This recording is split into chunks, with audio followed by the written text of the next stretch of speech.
नमस्कार दोस्तों, आप सभी का फिर से स्वागत है आपके अपने YouTube चैनल धार्मिक ज्ञान कथा में।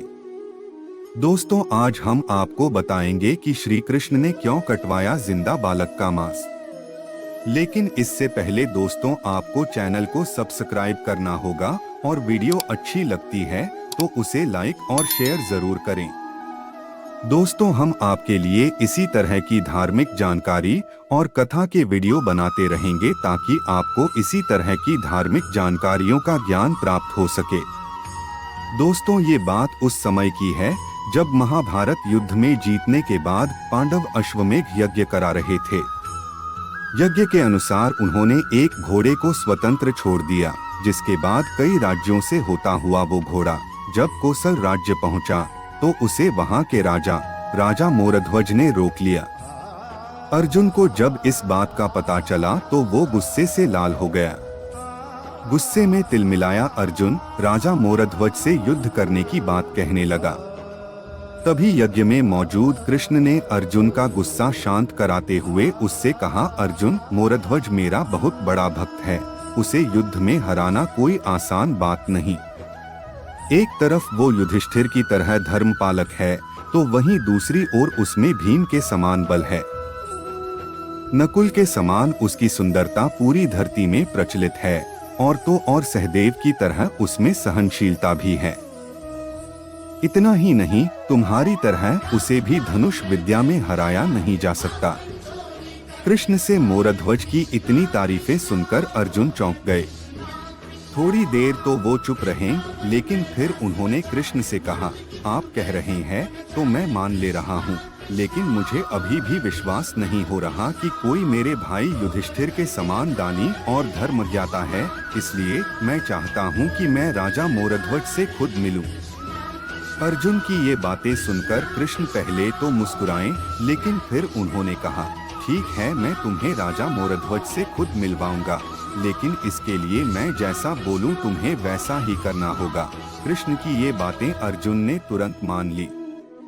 इसके बाद कृष्ण ने अपनी शक्तियों से अर्जुन को शेर और खुद को एक ब्राह्मण बना दिया। फिर दोनों कौशल नरेश मोरध्वज से मिलने निकल लिए। जैसे ही ब्राह्मण राजा के दरबार पहुंचे, राजा की खुशी की सीमा न रही। मोरध्वज तुरंत उस ब्राह्मण के स्वागत के लिए हाथ जोड़कर खड़े हो गए। इसके बाद ब्राह्मण के रूप में आए कृष्ण ने राजा से कहा, राजन, मेरा ये शेर बहुत दिनों से काफी भूखा है, इसलिए मैं चाहता हूँ कि आप जल्दी से जल्दी इसके लिए भोजन का इंतजाम कर दें। मोरध्वज ने कहा, आपकी जैसी आज्ञा ब्राह्मण देव, मैं अभी इसके लिए भेड़ बकरी के मांस की व्यवस्था करता हूँ।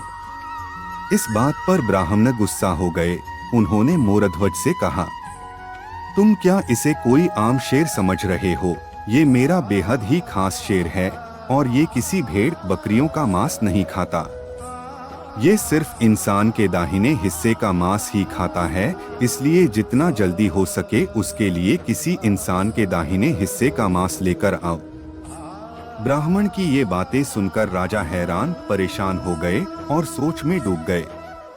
कुछ समय बाद उन्होंने ब्राह्मण से कहा, ब्राह्मण देव, आपके शेर के लिए मैं अपने शरीर के दाहिने हिस्से का भाग देने के लिए तैयार हूँ। मैं मांस काट कर देता जाऊंगा और आपका शेर खाता जाएगा। कृष्ण को तो यहाँ मोरध्वज की परीक्षा लेनी थी, इसलिए उन्होंने चतुराई दिखाते हुए कहा, राजन, मेरे शेर को आपका नहीं बल्कि आपके बेटे का मांस चाहिए। दरअसल मेरे शेर को मुलायम मांस चाहिए जिसे वो आसानी से खा सकें। ब्राह्मण की ये बात सुनकर राजा रानी के पैरों तले जमीन खिसक गई। अपनी ममता से मजबूर रानी बिलख बिलख कर रोने लगी, लेकिन तभी वहां उनका बेटा राजकुमार ताम्रध्वज आया और उसने कहा, पिताजी, आप परेशान न हो, अगर इस शेर की भूख मेरे मांस से मिट जाएगी तो ये मेरे लिए सौभाग्य की बात है। लेकिन तभी ब्राह्मण ने राजा से दो शर्तें और रख दी। पहली ये कि बालक के आंखों में आंसू नहीं आने चाहिए और दूसरी ये कि राजा रानी दोनों मिलकर आरी से अपने पुत्र का मांस काट कर देंगे। मोरध्वज और उनकी पत्नी पर तो मानो जैसे दुख के बादल ही फट गए हों।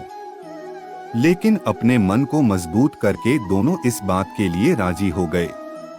उसके बाद राजा ने अपने सेवकों को तुरंत आरी लाने का आदेश दिया।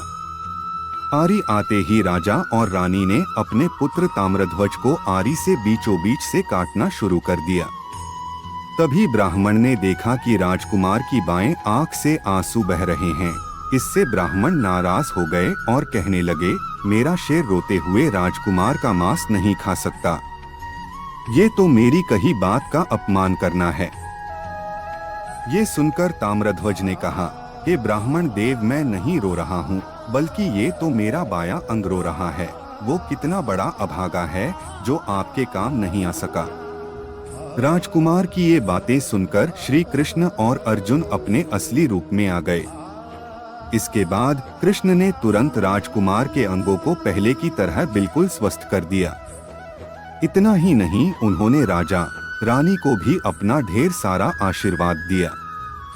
जिसके बाद राजा ने अर्जुन का अश्वमेघ यज्ञ का घोड़ा उन्हें वापस लौटा दिया। आपको बता दें, राजा मोरध्वज कोसल राज्य के नरेश थे, जिसकी राजधानी आरंग थी। माना जाता है कि इसका नाम आरंग इसीलिए पड़ा क्योंकि राजा ने अपने बेटे को आरी से काटा था। यानी कि महाभारत काल में कर्ण के साथ राजा मोरध्वज भी महादानी थे। दोस्तों, आपको ये जानकारी कैसी लगी हमें जरूर बताएं और कमेंट बॉक्स में जय श्री कृष्णा अवश्य लिखें। तो चलिए दोस्तों, आज के लिए सिर्फ इतना ही, हमें दीजिए इजाजत। फिर मिलेंगे अगली वीडियो में, तब तक के लिए धन्यवाद दोस्तों।